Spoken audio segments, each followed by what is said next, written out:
हरे कृष्णा कृष्णा कृष्णा हरे हरे, हरे राम राम राम हरे हरे।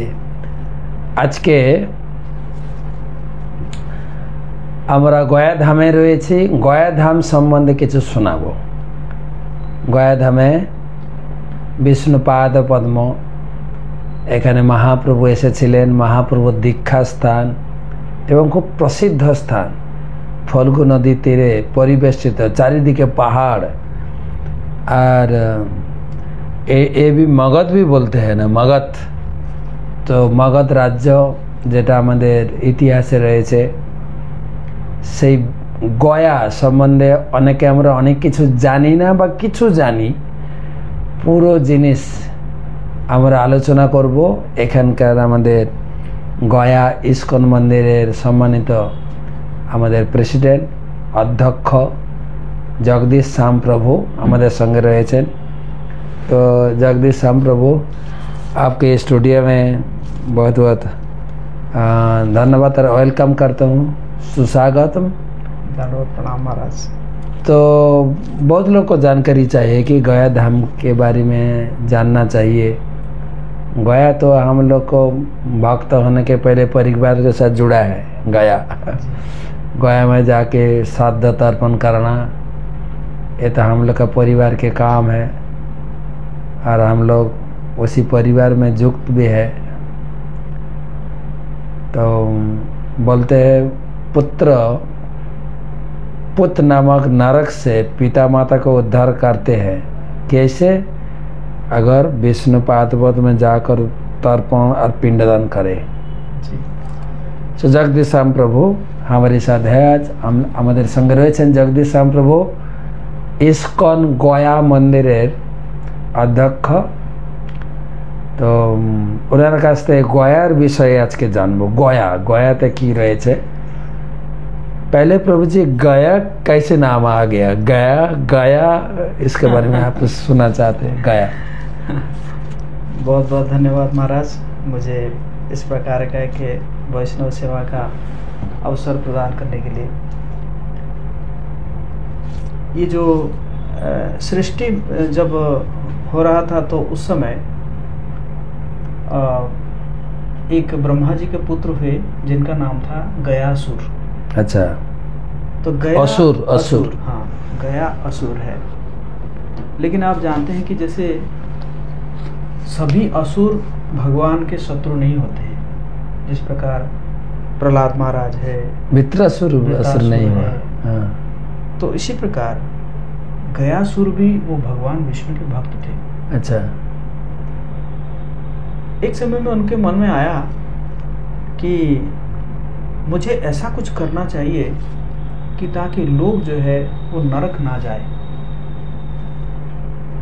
तो इस प्रकार सोचने के बाद उन्होंने भगवान विष्णु को जो प्रसन्न करने के लिए बहुत दिन तक तपस्या में लगे रहे। गयासुर तपस्या की। फिर भगवान विष्णु उनके तपस्या में प्रसन्न हुए और प्रसन्न होने के बाद वो प्रकट हुए और बोले कि गयासुर, तुम्हारे जो तपस्या से मैं प्रसन्न हूँ, आप क्या वरदान चाहते हैं मांगिए। तो गयासुर ने कहा कि भगवान, आप मेरे हृदय में वास कीजिए और मुझे अगर कोई देखे या मुझे कोई छू ले, उसको नरक जाना नहीं पड़ेगा। अच्छा। तो भगवान बहुत प्रसन्न थे। भगवान ने कहा तथास्तु। और गयासुर जो है, उनके हृदय में बहुत करुणा था। उनको यही था कि कोई भी व्यक्ति नरक ना जाए। इसी कारण हालांकि उनका शरीर जो है वो 5 कोस का था। 5 कोस का था। ये पूरे गया जो शहर बैठा है, ये पूरा उन्हीं के शरीर के ऊपर ही बसा हुआ है। तो वो क्या करने लगे, जगह जगह घूमने लगे, लोगों को दर्शन देने लगे। लोग भी बहुत प्रसन्न है कि भर भर के पाप करते थे और जो है उनके दर्शन करते थे, उनको छू लेते थे, नरक जाना नहीं पड़ता था। तो जब इसी प्रकार होने लगा, नरक में जगह खाली पड़ गया। हाँ, जमराज का चाकरी मतलब नौकरी जाने वाले हैं। तो यमराज जी बड़े डिस्टर्ब हो गए, तो गए ब्रह्मा जी के पास, बोले कि जो सेवा दिया गया है मुझे जीव को सुधारने के लिए, तो वो तो लोग जीव तो सुधरने के लिए आ ही नहीं रहा है, क्योंकि गयासुर की कृपा से जो है वो पाप मुक्त हो जा रहे हैं, तो फिर मेरी सेवा तो खत्म हो जाएगी फिर। तो ब्रह्मा जी ने सोचे, ब्रह्मा जी कहे एटलीस्ट उसको एक काम करते हैं कि एक जगह में उसको फिक्स कर देते हैं ताकि वो ना घूम पाए। अभी तो घूम रहा है, तो मतलब गयासुर तपस्या के बाद घूमा, मतलब हाँ, ट्रेवलिंग किया। हाँ, अच्छा अच्छा, घूम घूम के वो उद्धार किया, सबको उद्धार कर रहे थे। तो ब्रह्मा जी आए, आके बोले ऐसा है गयासुर, तुम्हारा शरीर बड़ा पवित्र है, उसमें भगवान विष्णु वास करते हैं, और मैं एक बहुत बड़ा यज्ञ करना चाहता हूँ, और वो यज्ञ के लिए मुझे कोई और जगह नहीं मिल रहा है। मैं चाहता हूँ कि आपके शरीर के ऊपर मैं यज्ञ करूँ। अच्छा। तो गयासुर भी बहुत प्रसन्न हो गया कि हाँ, समाज के कुछ कल्याण के लिए मेरे शरीर के ऊपर यज्ञ होगा। तो वो लेट गए। तो ब्रह्मा जी का था कि ये यज्ञ ऐसे कंटिन्यूस चलता रहेगा, जैसे मैंने सुना हूँ शायद जो टेम्पल ऑफ वैदिक प्लानिटोरियम में एक यज्ञ चलता रहेगा, 24 घंटा यज्ञ चलता रहेगा, चालू हो गया, अखंड यज्ञ। तो उसी प्रकार एक अखंड यज्ञ करने का उनके विचार आया, ब्रह्मा जी के बीच में विचार आया, और इसी कारण उन्होंने क्या किया कि ये जो गया में जितने भी लोग थे, चाहे वो ब्राह्मण नहीं भी थे, वो सबको उन्होंने, ब्रह्मा जी ने संस्कार दे दिए कि ये करने के लिए, यज्ञ करने के लिए। तो आप ये जो देख रहे हैं, जो भी जितने भी पांडा लोग हैं, ये हालांकि ये ब्राह्मण परिवार से नहीं है, लेकिन ये सब वही ब्रह्मा जी के द्वारा जो संस्कार दिया गया था वो उन्हीं के वंश। मैंने देखा है जो जिसने पिंडदान किया आज, उनका टाइटल है बारीक। हाँ, बारीक मतलब हमारा बंगाल में बोलते हैं शायद वो जो सैलून वाले हैं ना, वही बारीक प्रामाणिक, वो टाइटल है बारीक। मैंने देखा बारीक कैसे ब्राह्मण बन गए। तो यही कारण है कि वो ब्रह्मा जी जो है उनको संस्कार, क्योंकि इतना समय यज्ञ। तो আপনারা শুনছেন যে গয়াসুর ব্রহ্মা থেকে সৃষ্টি হয়েছেন, কঠিন তপস্যা করলেন, আর ভগবান বিষ্ণু তপস্যায় সন্তুষ্ট হয়ে তাকে দর্শন দিলেন এবং বর দিলেন। গয়াসুর অসুর হলেও ধার্মিক, তার ইচ্ছা ছিল সারা জগৎকে আমি উদ্ধার করব। তো তখন বললেন যে তুমি বর চাও। ভগবান যখন বললেন বর চাও, তখন বললেন আমাকে এই বর দিন যে আমাকে কেউ দর্শন করবে, আমাকে কেউ স্পর্শ করলেই সে উদ্ধার পাবে। আর সেই বর পেয়ে সে সারা জগৎকে উদ্ধার করতে লাগলো। এদিকে যমরাজ খুব চিন্তান্বিত হয়ে গেল যে আমার চাকরি তাহলে কী হবে। ব্রহ্মার কাছে গেলেন। ব্রহ্মা তখন একটা এই প্ল্যান করছেন যে ঠিক আছে, আমি ওকে এক জায়গায় স্থির করব যেন এখানে কেউ না ভ্রমণ করে। এখন যজ্ঞের পরিকল্পনা চলছে। এখন আমরা এসেছি, ব্রহ্মা যজ্ঞ করবেন, সেটা নিয়ে আলোচনা। तो गयासुर जो है वो लेट गए, और अब यज्ञ तो करेंगे, लेकिन शरीर तो शरीर है, शरीर तो वो स्थिर तो रहेगा नहीं, क्योंकि वो सांस लेते थे तो शरीर में एक कंपन होता था। तो जब कंपन होगा तो यज्ञ होगा कैसे। तो इसलिए बहुत प्रयास किया गया कि उनके शरीर को थोड़ा मतलब स्थिर कराने के लिए, लेकिन उसमें सब नाकाम रहे, क्योंकि बहुत विशाल शरीर था, कैसे भी करके वो हिलता था। तो फिर देवता लोग भगवान विष्णु से फिर प्रार्थना किए कि हम इनके ऊपर यज्ञ करना चाहते हैं, लेकिन हम कर ही नहीं पा रहे हैं, क्योंकि कुछ तो कंपन हो रहा है, कुछ आप उपाय दिखाइए। तो भगवान आके पहले एक धर्मशिला पर्वत, उस धर्मशिला पर्वत को उसके ऊपर रखे कि ताकि जो है थोड़ा स्थिर रहेगा, वो पर्वत के ऊपर यज्ञ हो सकता है। लेकिन वो पर्वत भी जो है वो क्या हो रहा था, वो भी कांपने लगे। कांप रहा था, हिला। अच्छा। तो फिर आखिर में भगवान ने अपने चरण को उस पर्वत के ऊपर रखकर उसको दबा दिए। जैसे ही दबाए तो गयासुर जो है वो नीचे के लोक में चले गए। नीचे लोक में नीचे लोक में चले गए, नीचे के लोक में चले गए और भगवान जी का चरण जो है वो स्थापित हो गया, मतलब पत्थर के ऊपर। हाँ। तो फिर भगवान ने गयासुर को वरदान दिए कि यहाँ पे कभी भी पिंडदान जो है, मृत्यु के उपरांत जो श्राद्ध पिंडदान जो है वो कभी भी यहाँ पे जो है बंद नहीं होगा गया में, और जो भी पिंडदान होगा उसका भाग जो है वो गयासुर को मिलता रहेगा, परसेंटेज मिलेगा उनको, मिलेगा। अच्छा। और अगर कभी बंद हो गया तो गयासुर उठ सकते हैं, ऐसे उनको मतलब पिंडदान श्राद्ध बंद हो जाएगा तो फिर गयासुर ऊपर उठ सकते हैं। अच्छा। इसी कारण यहाँ पे गया जी में कभी भी पिंडदान बंद नहीं होता है। कोरोना के समय में भी जितने भी वहाँ के जो पांडा लोग हैं वो अपने बार जो है बारी में जो है पिंडदान जारी रखे थे। वो लोग का भी तो कनेक्शन है, जजमानी है। तो इसी प्रकार जो है यहाँ पे भगवान विष्णु अपने चरण को स्थापित किए और तब से जो है ये पिंडदान का महिमा है यहाँ पे। और वैसे गरुड़ पुराण में तो गया जी के बारे में बहुत कुछ वर्णन है। मतलब एक गया नाम गयासुर के नाम से जी गया नाम তাহলে শুনলেন গয়া কেন নাম হয়েছে, গয়াসুরের নাম অনুসারে। तो मोटामोटी আমরা এটা জানলাম गयासुरेर शरीर कितना लंबा था, 5 क्रोश। हाँ 5 क्रोश लंबा ছিল, মানে পুরো গয়া শহর ওনার শরীরের উপরে অবস্থিত। তো ব্রহ্মা যজ্ঞ করতে চাইলেন কিন্তু শরীরটা স্থির ছিল না। উনি বলছেন যে শরীর তো শ্বাস নেওয়া, শরীর তো জ্যান্ত, শরীর তো স্থির হবে কি করে, আমরা শ্বাস নিচ্ছি, কথা বলছি। তো তখন তার উপরে যজ্ঞ করা যাচ্ছিল না, তখন তারা ভগবানের প্রার্থনা করলেন। ভগবান এসে তিনি ধর্মশিলা রাখলেন, তাতেও শরীরটা স্থির হলো না।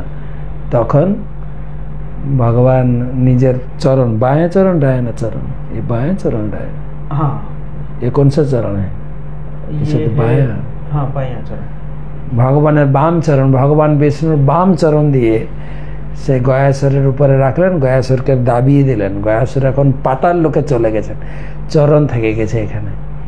আর সেখান থেকে বরদান দিলেন ভগবান যে এখানে মৃত্যুর পরে শ্রাদ্ধ, শান্তি, পিণ্ড এই চলতেই থাকবে এবং এখানে পিণ্ড দিলে, শ্রাদ্ধ করলে সে ভগবত ধামে যাবে এবং তার যে পুণ্য বা সুকৃতির ফল গয়াসুর পেতে থাকবে।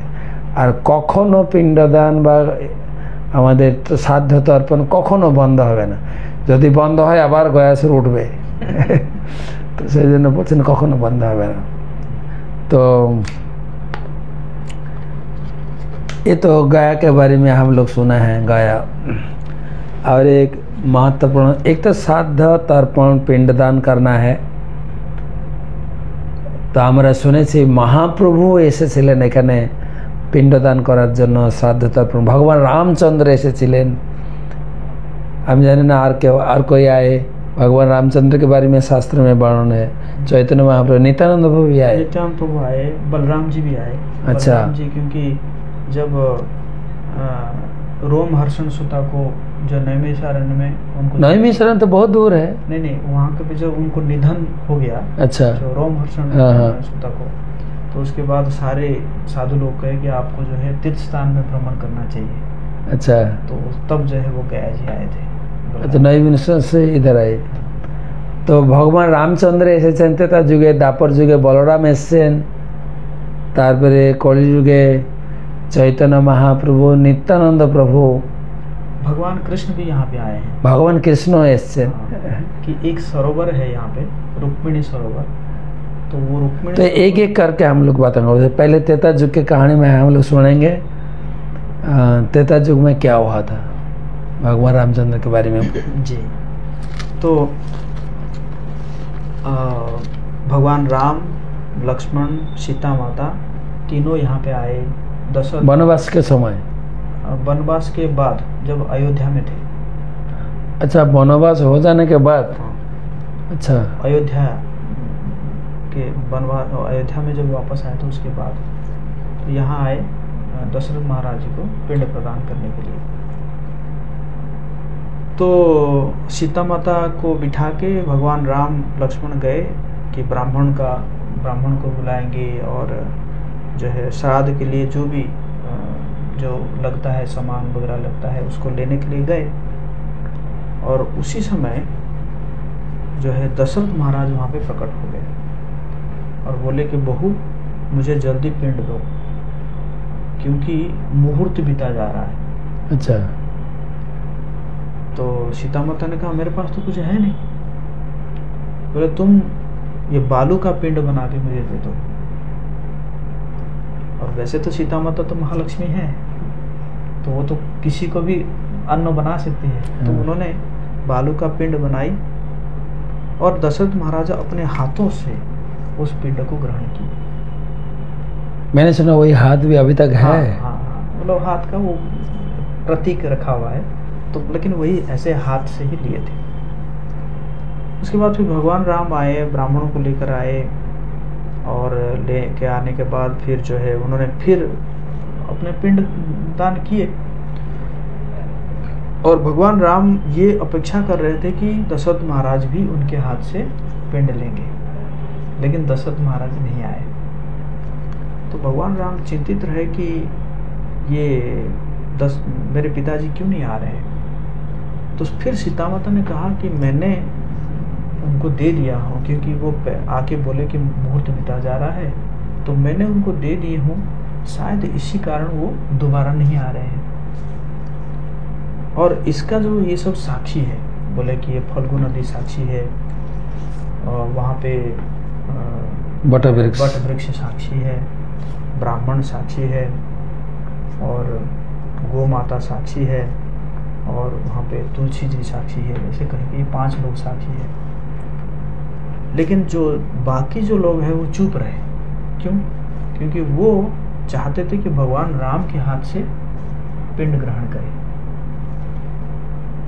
लेकिन बट वृक्ष जो है उन्होंने साक्षी दिया कि हाँ, इन्होंने जो है पिंड प्रदान किए हैं दशरथ महाराज जी को। तो फिर सीता माता जो है वो बट वृक्ष को आशीर्वाद दिए कि तुम अक्षय हो जाओगे, इसलिए अक्षय वट। वैसे गया का जो है मुकुट जो है वो अक्षय वट है। और अक्षय वट के सामने आप जो भी करते हैं वो अक्षय हो जाता है। आप अगर अपने पितरों को पिंडदान करते हैं वो भी अक्षय हो जाता है। और हम तो कहते हैं कि भक्तों को कहते हैं कि आप भी भगवान का नाम लो, आपके अक्षय वट के साथ अभी अक्षय हो जाएगा। हम लोग जपा किया। तो ये है। और ऐसे गरुड़ पुराण में वर्णन है कि अक्षय वट के सामने अगर आप किसी को एक छोटा सा पत्ता भी खिला देते हैं तो 1000 ब्राह्मण भोजन का फल मिलता है। अच्छा, अगर आगे जानते थे तो वह गाय को खिला सकते हैं। अच्छा, तो त्रेता जुगे কাহিনী আমরা শুনলাম ভগবান রামচন্দ্র লক্ষ্মণ সীতা মাতা এসেছিলেন পিণ্ডদান করার জন্য, দশরথ মহারাজের পিণ্ডদান করার জন্য। মা সীতাকে বসিয়ে রেখে তারা গেলেন পিণ্ডদানের ব্যবস্থা করতে, ব্রাহ্মণ জিনিসপত্র আনতে। আর ওই সময় দশরথ মহারাজ সাক্ষাৎ তিনি মা সীতার কাছে বলে, আরে আমাকে পিণ্ডদান দাও, লগ্ন চলে যাচ্ছেন, মুহূর্ত চলে যাচ্ছে। মা সীতা বলে, আমার কাছে কিছু নেই। বলছে, তুমি বালির পিণ্ড বানিয়ে দাও। সেই দশরথ মহারাজ সীতার হাত থেকে পিণ্ড গ্রহণ করেছিলেন। সেই স্থান ও রামগয়া ও সীতাকুণ্ড, রামকুণ্ড সীতাকুণ্ড একদম আপনার ফল্গু নদীর তীরে, খুব সুন্দর জায়গা। সেখানেও আমরা গেলাম। ওটা আসলে আপনি দর্শন করবেন। আর ভগবান রামচন্দ্র লক্ষ্মণ যখন ফিরে এলেন, তারা যখন পিণ্ডদান করছেন, তো দশরথ মহারাজ আসছেন না পিণ্ড গ্রহণ করতে। ভগবান রামচন্দ্র চিন্তা করলেন আসছেন না কেন, তখন সীতামা বললেন যে আমার হাতে পিণ্ড গ্রহণ করেছেন এবং 5 জন সাক্ষী আছে, ফল্গু, গাই, বটবৃক্ষ, তুলসী, ব্রাহ্মণ। তো কিন্তু তার ভিতরে 4 জন সত্য সাক্ষী দিলেন না। তারা চিন্তা করেছিলেন যে না, ভগবান রামচন্দ্রের হাতে দশরথ মহারাজ পিণ্ডদান গ্রহণ করবেন, কিন্তু অক্ষয় বটবৃক্ষ সে সাক্ষী দিলেন না, সীতামা পিণ্ডদান করেছেন। তো সীতামাতা খুশি হয়ে বটবৃক্ষকে তিনি আশীর্বাদ দিলেন, তোমার জীবন অক্ষয় হয়ে যাক, অক্ষয় বট। প্রভুজি বলছেন এই অক্ষয় বট এত প্রসিদ্ধ এবং এতটাই আশীর্বাদ প্রাপ্ত, ওইখানে যা কিছু কাজ করা হবে, পিণ্ডদান থেকে, কিছু দান দক্ষিণা থেকে, হরিনাম থেকে যা কিছু করবেন অক্ষয় হয়ে থেকে যাবে। বলা হচ্ছে এমনকি কোনো গাইকে বা কাগজে এক টুকরা ঘাস খাইয়েও দেওয়া হয়, बोले अनंत ब्राह्मण भोजन फल पावें, अक्षय वट 10। और एक प्रश्न है, सवाल है, मैंने सुना अक्षय वट 2 है, एक इधर है, एक शायद 1 किलोमीटर दूर में है, इसमें कोई? एक्चुअली बट वृक्ष जो होता है वो अपने आप को विस्तार करता रहता है। बट वृक्ष आप देखते हैं ना, जैसे ऐसे निकलेगा और उसका एक झाड़ी आएगा, तो उसी प्रकार वो दोनों एक ही है। अच्छा, दोनों एक ही है, मतलब इतना बड़ा था। हाँ हाँ, वाह। तो क्योंकि बहुत दिन हो गया ना, कितने लगभग कई लाख साल हो गया। और তো এখানে আমি আজকে দেখলাম যে বললেন 2টো অক্ষয় বট, এখানে একটা আছে 1 কিলোমিটার দূরে, আপনি কোথায় কাজ করবেন? আমি বললাম আমাদের মন্দিরের কাছে যে অক্ষয় বট। প্রভুজি বলছে 2 একই, 2টো একই। বটবৃক্ষ তো বিশাল হয় না, তার ডাল থেকে চের কি বলে শিকড় ধরতে ধরতে গাছও আলাদা হয়ে যায়, একই গাছ। ठीक है प्रभु जी, त्रेता युग का कहानी में आपने सुना है, भगवान रामचंद्र এসেছিলেন এখানে দশরথ মহারাজের উদ্দেশ্যে পিণ্ডদান করার জন্য। সেই জায়গার নাম হচ্ছে রামতীর্থ সীতাকুণ্ড। এখন আমরা दापर युगे আসবো, भगवान श्री कृष्ण और बलराम के बारे में। मैंने सुना पांडव लोग भी आए। हाँ, पांडव लोग भी आए। ओके, धीरे धीरे एक के बाद एक आप। तो जहाँ पे जो अक्षयवट, जो दूसरा अक्षयवट है, उसी अक्षयवट के पास ही एक सरोवर है जिसका नाम है रुक्मिणी सरोवर। वो लास्ट बार हम लोग गए थे उधर, हाँ, दर्शन किए, बहुत सुंदर तालाब है। जी जी। तो भगवान कृष्ण और रुक्मिणी माता दोनों आए थे। उस समय रुक्मिणी माता को कोई संतान नहीं हुए थे, तो भगवान ने, जैसे आप जानते हैं कि भगवान जो श्याम कुंड बनाए कैसे, अपने चरणों की जो उससे एड़ी से बनाए, तो उसी प्रकार यहाँ पे भी उसी भगवान ने उसी चरण की एड़ी से ये सरोवर को बनाए, रुक्मिणी सरोवर बनाए, और उसमें पानी रहा। और देखने भी बहुत अच्छा लगता है, मैंने देखा, बहुत देखने में बहुत सौंदर्य है। जी जी। और फिर भगवान ने रुक्मिणी माता को कहा कि आप जो है इसमें स्नान कीजिए, आपको पुत्र संतान प्राप्त होगा। अच्छा। तो रुक्मिणी माता वहाँ पे स्नान की, तो इसी कारण उसका नाम है रुक्मिणी सरोवर। और इसी कारण बाकी लोग भी वहाँ पे जाके जो भी पुत्र कामना करते हैं तो वो जाके वो पहले पुत्र पद्मन, तो कृष्ण एवं रुक्मिणी माता এসেছিলেন দ্বারকা থেকে। তো প্রভু বললেন যে রুক্মিণী মায়ের তখন সন্তান ছিল না, তো ভগবান তার পায়ের গর্ত থেকে তিনি এই সরোবর বানিয়েছেন এবং এখানে স্নান করিয়েছেন রুক্মিণীকে, তিনি সন্তান প্রাপ্ত হয়েছেন। প্রভু বলছেন এই প্রসিদ্ধ আছে যাদের সন্তান নেই, এখানে এসে স্নান করে তারাও সন্তান প্রাপ্ত হন।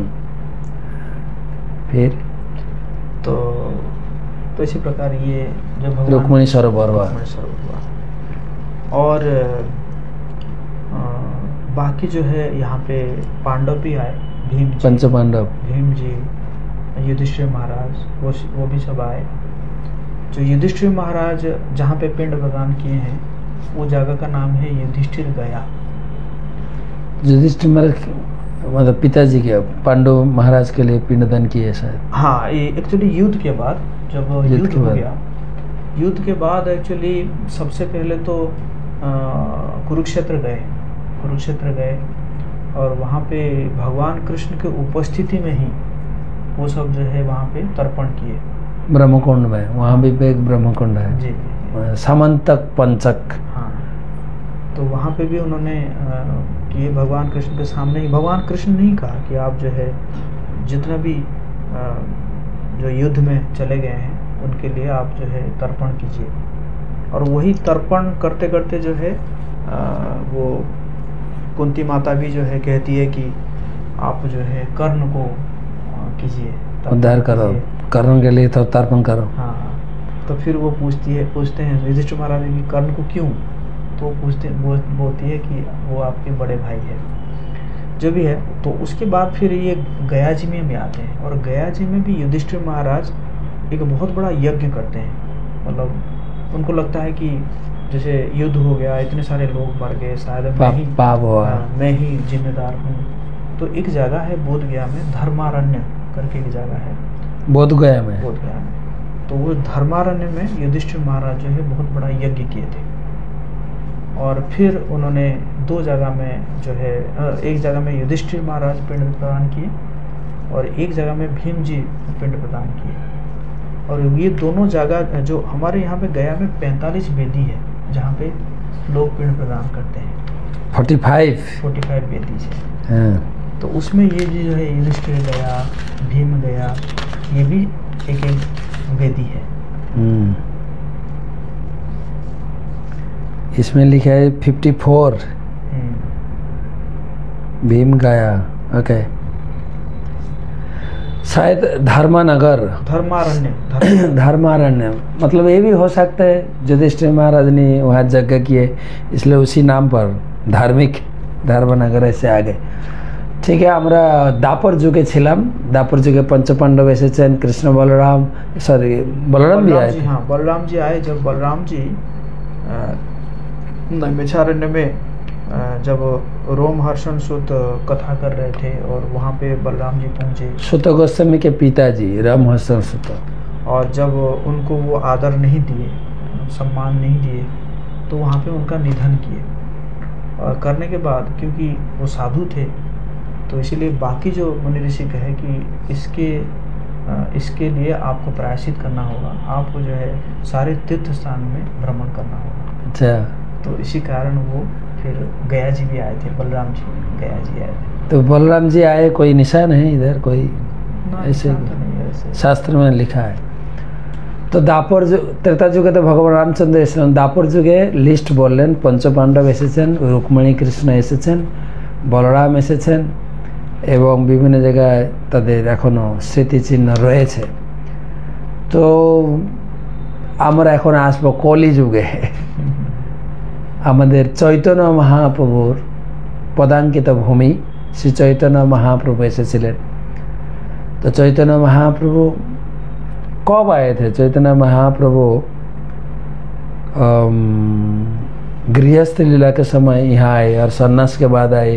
नहीं, गृहस्थी के समय जैसे ही उनके जो पिताजी चल बसे, जगन्नाथ मिश्र चल बसे, और उसके लगभग 1 साल के उपरांत में उन्होंने और उस समय उन्होंने देखा कि जो है धीरे धीरे नास्तिक लोगों का संख्या बढ़ रहा है और भक्त लोग बहुत दुखी है।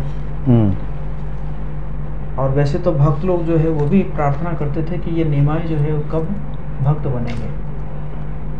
तो इसी प्रकार जब वो सोच रहे थे तो उस समय भगवान ने ऐसे जो है निर्णय लिए कि मैं गया जाऊंगा और गया से आने के बाद ही मैं अपने आप को भक्त रूप में प्रकट करूंगा। तो उस समय फिर जो है वो अपनी माता से अनुमति लेकर, सच्ची माता से अनुमति लेकर, कुछ उनके शिष्यों के साथ जो जिनको पढ़ाते थे, उनके जो पाठशाला में जो शिष्य हैं, उन शिष्यों के साथ वो गया जी। कुछ शिष्य नहीं, यहाँ लिखा है चैतन्य भागवत में, यात्रा करी चलिला अनेक अनेक शिष्य लैया, अनेक शिष्य लैया जननीर आज्ञालयी हईया हर्ष मने चलिलेन महाप्रभु गाया दर्शने। जननी के अनुमति लेकर महाप्रभु एक गया असलेन और गया फिर हाँ, तो आने से जब आ रहे थे तो सबसे पहले वो भागलपुर में एक पर्वत है मंदार पर्वत। तो मंदार पर्वत में मधुसूदन मंदिर है। मधुसूदन बहुत सुंदर विग्रह है, उनका मंदिर है। तो महाप्रभु वहाँ पे दर्शन किए, उनके परिक्रमा किए मंदार पर्वत में। और उसके उपरांत महाप्रभु ने एक लीला किए जिसको जोर लीला कहते हैं। मतलब उनको जोर लीला जोर। तो उनको जो है बुखार आया। उसका कारण क्या था कि महाप्रभु देख रहे थे कि उनके साथ जो उनके जो शिष्य आए थे वो लोग क्या कर रहे हैं कि जो धाम में जो भी ब्राह्मण है उनके अंदर कुछ कमी देख रहे हैं। और महाप्रभु तो इसलिए महाप्रभु इस प्रकार लीला किए ताकि एटलीस्ट जो गया धाम में आएंगे तो गया धाम में कोई ब्राह्मण के अंदर कोई दोष ना देखे। तो इसी कारण वो जो है महाप्रभु को बहुत तेज बुखार आता है और कैसे भी करके वो बुखार ठीक नहीं हो पाता है। वैद्य देखते हैं। तो उसके बाद महाप्रभु कहते हैं कि कोई ब्राह्मण का चरण का जल अगर मुझे पिला दोगे तब जाके मैं ठीक हो जाऊंगा। तो उनके शिष्य लोग जाते हैं और जाके क्या करते हैं कि ब्राह्मण का चरण का जल जैसे ही पिला देते हैं तो महाप्रभु तुरंत ठीक हो जाते हैं।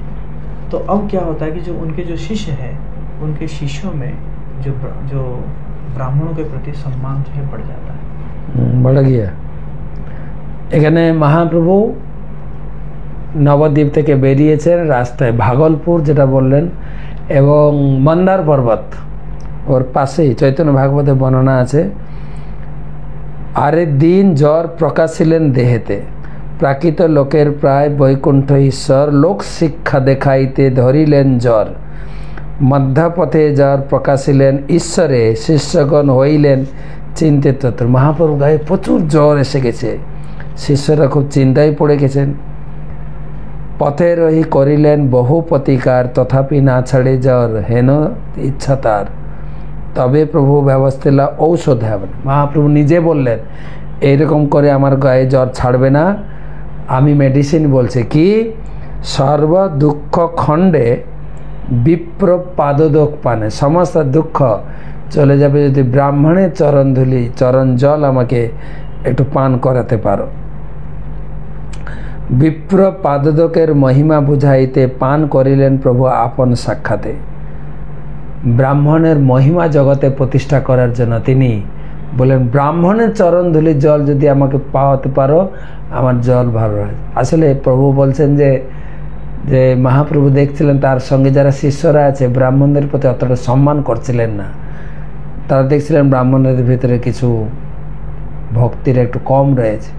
আমরাও মাঝে মাঝে ব্রাহ্মণদেরকে একটু অশ্রদ্ধা করে ফেলি। মহাপ্রভু সাবধান করলেন ব্রাহ্মণদেরকে সম্মান করতে হবে। ব্রাহ্মণের চরণ জল পান করলেন মহাপ্রভু, আর তখন থেকে ব্রাহ্মণদের প্রতি সম্মান বেড়ে গেছে। আর মহাপ্রভু চাইছিলেন গয়া আসছে তো গয়া ব্রাহ্মণদের প্রতি যেন সম্মানের हानि ना হয়। तो महाप्रभु आ गए गया में? नहीं, गया है नहीं है वो। फिर जब वो ठीक हो गए तो फिर वो रास्ते में चलते चलते पुनपुन नदी आए। पुनपुन नदी, पुनपुन नदी जो है वो पटना के पास ही पड़ता है। पुनपुन नदी का मतलब है वो पुनः पुनः पाप धोती है, बार बार पाप धोती है। तो इसी कारण उसका पुनः पुनः से नाम पड़ा पुनपुन। मतलब कोई जाके स्नान करेंगे तो पाप धो जाएंगे? हाँ। अच्छा।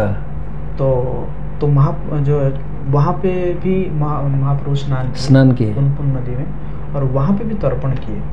वैसे ये जो गया श्राद्ध है, ये गया श्राद्ध का जो प्रारंभ होता है, वैसे अगर पूरा एकदम विधि से किया जाए तो प्रारंभ ही होता है पुनपुन नदी से। जो भी लोग आते हैं अगर अभी भी ऐसे चलते हैं पूरा, अगर वो पूर्ण रूप से करना चाहता है, मतलब वहाँ पाप धो के फिर यहाँ आना है। तो पुनपुन नदी में ही पहले तर्पण करके गया आना चाहिए। वैसे जो कितना दूरी है यहाँ से? 100 किलोमीटर। हाँ, बहुत दूर है, पटना के नज़दीक है। तो महाप्रभु वहाँ पे स्नान करके फिर गया जी में पहुँचे, और गया जी पहुँचने से पहले उन्होंने गया जी धाम को प्रणाम किए। तो ये भी एक शिक्षा है कि धाम पहुँचने से पहले, धाम जब प्रवेश करते हैं तो धाम को प्रणाम करना चाहिए। तो उन्होंने प्रणाम किए, और फिर आके उन्होंने जो है एक कुंड है ब्रह्म कुंड, तो वो ब्रह्म कुंड में जो है महाप्रभु स्नान किए, और महाप्रभु ब्रह्म कुंड में स्नान करने के बाद फिर वो भगवान विष्णुपाद के पास पहुँचे।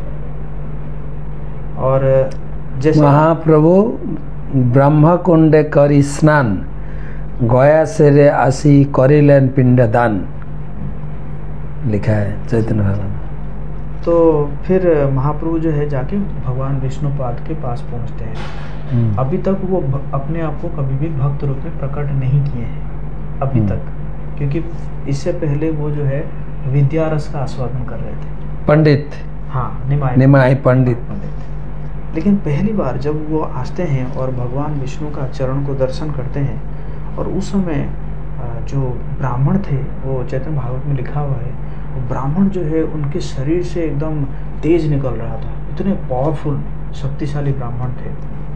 और वो लोग क्या कर रहे थे कि वो जो भगवान विष्णुपाद का महिमा का गान कर रहे थे कि यही वो चरण है जिनको जो है शिव जी अपने माथे पे धारण करते हैं, यही वो चरण है जिनको लक्ष्मी जी हमेशा सेवा करती है, यही वो चरण है जिनको भक्त लोग अपना हृदय में धारण करते हैं। बलि महाराज इसी चरण को अपने माथे पर धारण किए थे। यही चरण से गंगा जी निकले। हाँ, यही चरण से गंगा जी निकली है। और कहते हैं कि जे चरण ध्यान कैले मात्र यम तारा ना हो न अधिकार पात्र। मतलब एक मुहूर्त के लिए भी इन चरण को कोई अगर ध्यान करता है तो उसको यम के दरबार में जाना नहीं पड़ता। तिलर देख जे चरण ध्यान कैले मात्र यम तार ना हयन अधिकार पात्र। तो इस प्रकार जब ये जो गुणगान, जो महाप्रभु जब इसको सुनते हैं और चरण को दर्शन करते हैं, वैसे तो वो राधा रानी है, राधा रानी का भाव है, और राधा रानी ही भगवान कृष्ण के चरणों के प्रति सबसे ज़्यादा आकर्षित तो वही है। तो जब वो चरण दर्शन करते हैं और साथ साथ ये जो श्रवण करते हैं, महिमाओं का श्रवण करते हैं, तो महाप्रभु सबसे प्रथम बार उन्होंने अपने आप को भक्त रूप में प्रकट करते हैं जगत के हित के लिए। और ऐसा प्रकट करते हैं कि जैसा लगता है कि उनके आंखों से अश्रु जो है वो जैसे गंगा जी, दूसरी गंगा जी बह रही है। चरण प्रभाव सुनी विप्र गण मुखे आविष्ट होइला प्रभु प्रेमानंद सुखे।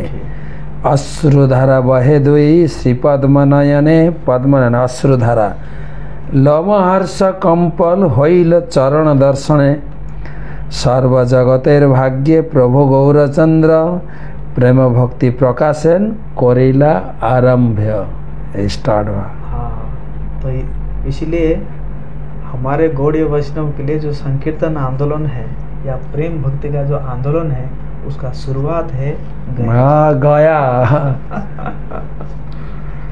केवल चैतन्य महाप्रभु आसार आगे प्रेम भक्ति एतटा छिलो ना। महाप्रभु ये प्रेम भक्ति दिए गेছেন না, যদি গৌর না হইতো তবে কি হইতো, কেমনে ধরিতাম দে রাধার মহিমা প্রেম রস সীমা জগতে জানত। এই রাধারানীর ভক্তির তাৎপর্য মহাপ্রভু দিয়েছেন। তার শুরু হচ্ছে গয়া ধাম থেকে। গয়া ধাম আপনাকে আসতেই হবে। चैतन्य महाप्रभु এখানে फिर उसके बाद तो और उसी समय जो है श्रीपाद ईश्वरपुरी भी आके यहाँ पे उसी जगह दैव जोगे ईश्वरपुरी সেইখানে आइलेन ईश्वर इच्छाएं সেই স্থানে। और ईश्वरपुरी जब आगे, वैसे तो महाप्रभु एक बार उनसे मिल चुके थे नवद्वीप में पहले मिल चुके थे। तो ये द्वितीय बार जब मिलते हैं तो महाप्रभु कहते हैं कि उनके चरण को देख के कहते हैं कि अब मेरा गया आना सार्थक हो गया। प्रभु बोले गया यात्रा सफल आमार যতক্ষণ দেখিনু চরণ তোমার। আমার গয়া যাত্রা আসল এখনই सफल হলো अपना चरण दर्शन करे। तो यहाँ से भी एक शिक्षा महाप्रभु देते हैं कि तीर्थ यात्रा जाने से आपका तीर्थ यात्रा सफल नहीं होता, बल्कि भक्तों का चरणों का दर्शन करने से आपका यात्रा सफल होता है। चरण दर्शन, भक्त के मुखारविंद से हाँ, श्रवण करना, धाम महत्व। तो उन्होंने कहा, महाप्रभु बोलছেন, প্রভু বলে গয়া যাত্রা সফল আমার যতক্ষণ দেখিনু চরণ তোমার, তীর্থে পিণ্ডে দিলে সে নিস্তরে পিতৃগণ, সেই যারে পিণ্ড দেয় তরে সেই জন। তীর্থে যার নামে পিণ্ডদান করা হবে সে উদ্ধার পাবে, কিন্তু তোমা দেখিলেই মাত্র কোটি পিতৃগণ সেইখানে সর্ববন্ধ পায় বিমোচন। কিন্তু আপনার মতো বৈষ্ণব দর্শন করলে কোটি পুরুষ পিণ্ড উদ্ধার হয়ে গেল। জয় বৈষ্ণব ঠাকুর কি জয়। অতএব তীর্থ রহে তোমার সমান, তীর্থের পরম তুমি মঙ্গল। তীর্থ সে আপনি অনেক উন্নত। সংসার সমুদ্র হইতে উদ্ধার হ মোরে, এই আমি দেহ সমর্পিলাম তোমারে। महाप्रभु নিজেকে সম্পূর্ণ ईश्वरपुरी चरण आत्मसमर्पण कर लें। उसके उपरांत फिर महाप्रभु ईश्वरपुरी से अनुमति लेकर जाते हैं अपने पितरों को पिंडदान करने के लिए। तो वैसे जो चैतन्य भागवत में वर्णन है, लगभग 17 जगह के बारे में वर्णन है, जैसे विष्णुपाद, अक्षयवट और फल्गु नदी, उत्तर मानस, दक्षिण मानस, भीम गया, राम गया, शिव गया, युधिष्ठिर गया, प्रेत गया, तो इसी प्रकार ये 17 जगह में शिव गया, ब्रह्म गया, षोडश गया। तो ये सब जो है लगभग 17 जगह उनका वर्णन है। इस जगह में महाप्रभु जो है पिंड प्रदान किए। 17 जगह में मतलब जो लोग भी आएंगे, 17 जगह में पिंडदान करना होगा। जैसे हाँ। लेकिन हम लोग तो आज आप 4 जगह में किए। हाँ। फल्गु, हाँ। अक्षयवट, विष्णुपाद पद्म और सद ब्राह्मण, 4 जगह में हम एक्चुअली ये वेदी तो बहुत है, लेकिन कम से कम 3 वेदी में करना चाहिए। वो है अक्षयवट, विष्णुपाद और फल्गु नदी। ये 3 कम से कम। और बाकी अगर जो 45 जगह अगर करा जाए तो कभी कभी तो जो पितृपक्ष के समय में लोग जो है 17 दिन तक रहते हैं यहाँ पे।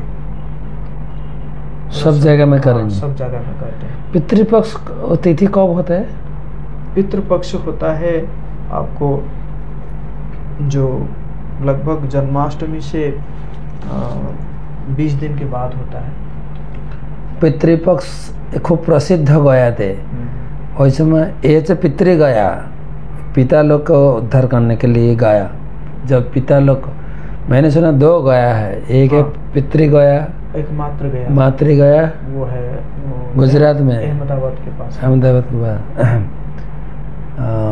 वो है बिंदु सरोवर। तो ওখানে মায়ের উদ্ধার হবে। আর এটা হচ্ছে পিতা, যাদের আমাদের পিতারা চলে গেছেন, পিতা দাদু, তাদের উদ্ধারের জন্য এই যে পিতৃগয়া। আর এই পক্ষ হচ্ছে পিতৃপক্ষ। जन्माष्टमी बोलते हैं 20 दिन पर। पितृपक्ष है, ये पितृपक्ष भी कैसे शुरू हुआ? जब कर्ण, महाभारत में कर्ण की मृत्यु हो गई तो कर्ण गए स्वर्ग में। कर्ण स्वर्ग में गए। स्वर्ग में, अच्छा। क्योंकि वो बहुत दान पुण्य किए थे। लेकिन वहाँ पे क्या हुआ, उनको खाने के जगह पर उनको स्वर्ण दिया जा रहा है, स्वर्ण अलंकार, मुद्रा दिया जा रहा है, ये सब दिया जा रहा है। वो बड़ा चिंतित हो गया, अरे मुझे खाने का चीज क्यों नहीं दे रहे हैं, ये सब क्यों दे रहे हैं? तो इंद्रदेव ने कहा कि आपने कभी पितरों को कुछ नहीं दिया है। अच्छा, आपने कुछ पितरों को कुछ नहीं दिए हैं, आप बस ये स्वर्ण अलंकार दिए हैं, तो इसलिए आपको स्वर्ण अलंकार मिल रहा है। तो फिर उन्होंने जो है इंद्रदेव से अनुमति मांगा, 15 दिन का समय अनुमति मांगा कि मुझे 15 दिन का समय दीजिए, मैं भूलोक जाता हूँ और भूलोक में जाकर मैं अपने पितरों को पिंड प्रदान करके आता हूँ। तो फिर जो है वो इंद्र जो है उनको 15 दिन का समय देते हैं और उस समय वो कर्ण आते हैं, भूलोक में आते हैं और आके 15 दिन तक वो अपने पितरों को पिंड प्रदान करते हैं और उसके बाद जाने के बाद उनको भोजन मिलता है। मतलब पितृपक्ष मतलब एक पक्ष हाँ 15 दिन का, 15 दिन। 15 दिन में पितृपक्ष समय एखाने भीड़ ऐसे तो साल भर तो तर्पण चलते ही रहे, हाँ। लेकिन उसी समय पे साल हाँ। तिथि गया होता है। गया जी एक ऐसा जगह है, यहाँ पे 24 घंटा श्राद्ध किया जा सकता है, पिंडदान किया जा सकता है। यहाँ दूसरी जगह में सूर्योदय से सूर्यास्त तक रहता है, लेकिन यहाँ पे रात को भी होता है। रात को भी हो सकता है। यहाँ पे कभी मतलब ऐसा कुछ समय नहीं है जिस समय नहीं करना है। इस स्थान का यह महत्व है। तो जो मैंने सुना कभी कभी अपना पिंडदान में अपना कर सकते हैं, ऐसे कोई विधान है? जी जी जी। बताए। तो गया जी में ऐसा है कि स्वयं का भी पिंडदान किया जा सकता है। अच्छा। लेकिन विधि इस प्रकार है कि वो व्यक्ति यहाँ पे आएगा और अपना पुतला बनाएगा, उस पुतला को जलाएगा, फिर जो 12-13 दिन का जो कार्यक्रम होता है, 10वां, एकादशा, द्वादशा, बरसी वगैरह होता है, तो वो सब काम करेगा। फिर गया जी में पिंडदान कराएगा। इसके बाद फिर वो घर नहीं जा सकता, अब वो गृह त्यागी हो गया, अब वो अपना तो मर गया। हाँ बस हाँ। चलो। तो इसलिए फिर वो घर तो नहीं जा सकता, अब वो बाहर कहीं रहेगा। जिएगी कैसे? हाँ। क्या खान पीन कहाँ मिलेगा वो? जो भी है। तो और इसमें बस यही है कि जैसे हम जो मर जाता है उसके लिए जो पिंडदान करते हैं उसमें तिल का व्यवहार करते हैं। तिल तिल तिल हाँ। लेकिन इस पिंडदान में तिल का व्यवहार नहीं होता है। যাই হোক বেশি জানতে চায়েন না, কারণ নিজেরটা পিণ্ডদান করতে চায়েন না, ঝামেলা আছে। উনি বলছেন পিণ্ডদান যদি নিজের পিণ্ডদান কেউ করে সে আর ঘরে ঢুকতে পারবে না, তাকে ঘর থেকে বাইরে তাকে ঢুকতে দেওয়া হবে না, কেন তার নিজের ডেড বডি ও জ্বালিয়ে দিয়েছে। তারপরে মৃত্যুর পরে যে কদিন শ্রাদ্ধদের কাজ থাকে 11 দিন, 13 দিন, 15 দিন সব হয়ে গেছে, পিণ্ডদানও হয়ে গেছে, তার জীবনটা শেষ। সেই জন্য এর বিধি আছে, লোকে করেও, करते भी कोई करते। हाँ। अच्छा, तो फिर महाप्रभु के बारे में थोड़ा आ गए। हाँ, महाप्रभु फिर जो है पिंडदान हो गया। उसके बाद फिर वो आए, अपना भोजन बनाए, और भोजन बनाते समय ही ईश्वरपुरी वहाँ पहुँच जाते हैं। अच्छा। ईश्वरपुरी, हाँ। तो मजाक में कहते हैं कि ब्राह्मण पंडित तुम क्या खाओगे, क्योंकि मैं तो आ गया हूँ। तो निमाय ने कहा कि आप जो भी बनाए आप खा लीजिए। रंधन संपूर्ण हईल है नहीं समय, आइलेन ईश्वरपुरी महाशय। हासिया बोलेन पुरी सुना पंडित, भालोई समय हईलाम उपनीत। अच्छा समय मैंने आ गए। प्रभु बोले जबे हईल भाग्येर उदय, এই অন্ন ভিক্ষা আজি কর মহাশয়। হাসিয়া পুরী বলেন তুমি কি খাইবে? প্রভু বলে আমি অন্ন রাধিবাগ এবে। তো এমন সময় এসে গেছেন, হাসতে হাসতে বলছে আরে, তখন মহাপ্রভু বলছে আপনি দয়া করে এসেছেন, আপনি এই অন্ন গ্রহণ করবো, তুমি কি খাবে? আমি আবার রান্না করব, আপনি এটা দয়া করে। তখন ঈশ্বরপুরী বলছেন না, যে অন্ন আছয়ে তা করো 2 ভাগ। হাসিয়া প্রবল বলেন যদি আমার যাও, যে অন্ন হইয়াছে তাহা শুদ্ধি সম। মহাপ্রভু বলছে না না না, আমি তো একজনের জন্য রান্না করেছি, আপনি এটা গ্রহণ করুন, আমি আবার রান্না করব।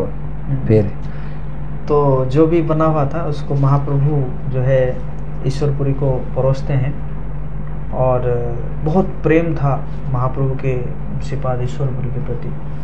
तो और ईश्वरपुरी जो है बहुत प्रेम से प्रसाद पाते हैं, और प्रसाद पाने के बाद महाप्रभु फिर उनको जो है उनके शरीर में चंदन लेप करते हैं, उनको विश्राम कराते हैं। अच्छा। और उसी समय स्वयं लक्ष्मी जी आकर महाप्रभु के लिए ही भोजन बना लेती है।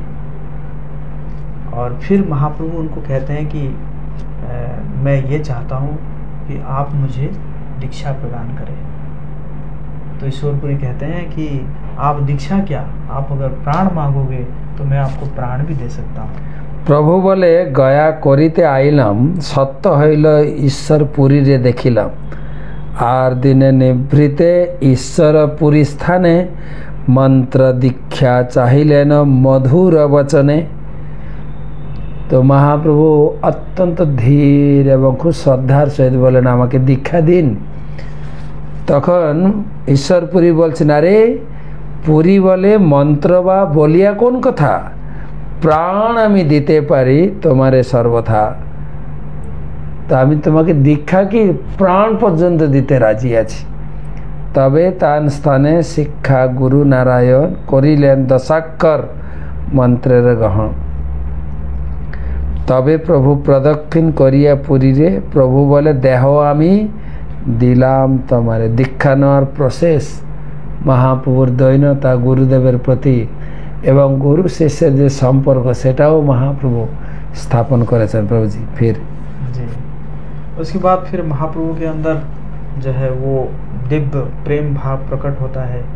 और एक दिन तो महाप्रभु जो है वो दौड़ दौड़ के जाते हैं, कहते हैं कि मैं मथुरा जा रहा हूँ। अपने शिष्यों को कहते हैं कि आप नवद्वीप चले जाइए, मैं अब नवद्वीप वापस नहीं जाऊँगा, मैं मथुरा जा रहा हूँ। कह के वो दौड़ने लगते हैं। तो बीच में फिर आकाशवाणी होता है। तो आकाशवाणी होता है तो आकाशवाणी से यही आता है कि अभी आपका समय नहीं आया है मथुरा जाने का, आप अभी नवद्वीप जाइए, क्योंकि आपका प्रकट हुआ है संकीर्तन आंदोलन को आरंभ करने के लिए। अब समय आ चुका है, आपको संकीर्तन आरंभ करना होगा और फिर आगे जो है आप मथुरा जाएंगे। कत दूर जाइते सुनेन दिव्य वाणी, एखने मथुरा ना जाइबा द्विजवाणी। যাইবার কাল আছে যাইবা তখনে, নবদ্বীপ নিজে কহে চলহ এখনে। তুমি শ্রী বৈকুণ্ঠনাথ লোক নিস্তারিতে অবতীর্ণ হইয়াছ সবার সহিতে। তো চৈতন্য ভাগবত में ডিটেলস আছে একটা অধ্যায় পুরো।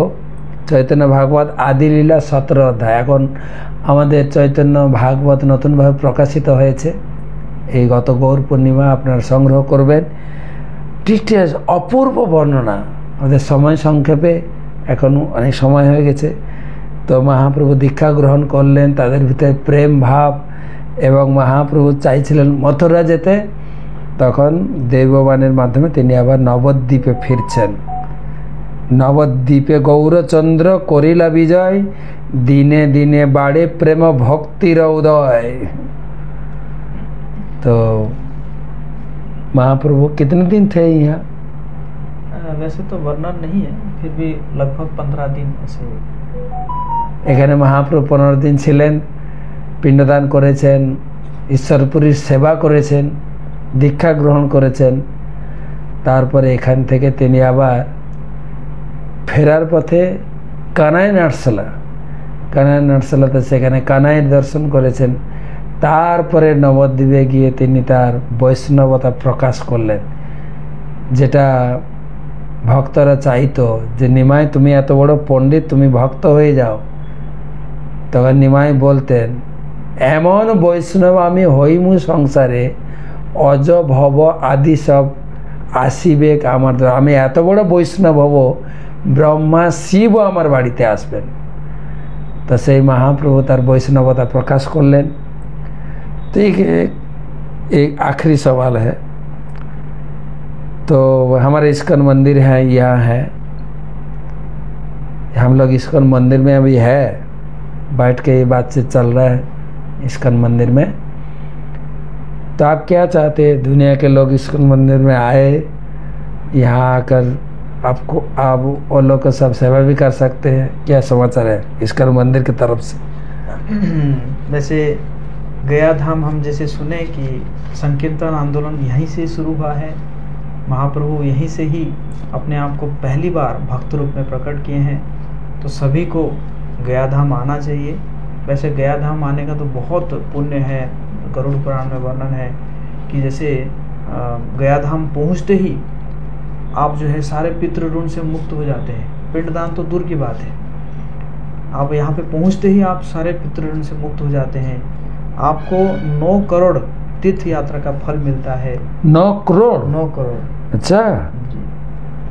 और इसी प्रकार यहाँ पे, और जैसे ही आप आके यहाँ पे पहुँचते हैं, आपके जो पितृगण हैं वो उत्सव मनाते हैं, ये सोचकर कि ये तो आया है, इसका मतलब हमारा तो उद्धार हो ही जाएगा। तो इसी प्रकार है। तो हमारी प्रार्थना है आप सब कम से कम एक बार यहाँ पे आए। और यहाँ पे हम भी चाहते हैं कि ऐसे हमारे मन में है कि भगवान प्रेरणा दे रहे हैं कि भगवान चैतन्य महाप्रभु का एक बड़ा विग्रह यहाँ पे स्थापित करने के लिए हम सोच रहे हैं, जिसे लगभग 108 फीट का, क्योंकि जैसे सब लोग बनाए हैं तो हम भी ऐसे स्टैच्यू ऑफ लव यहाँ पे बनाना चाहते हैं। तो प्रार्थना है और आप सभी वैष्णव का आशीर्वाद है, तो आप सबसे यही प्रार्थना है।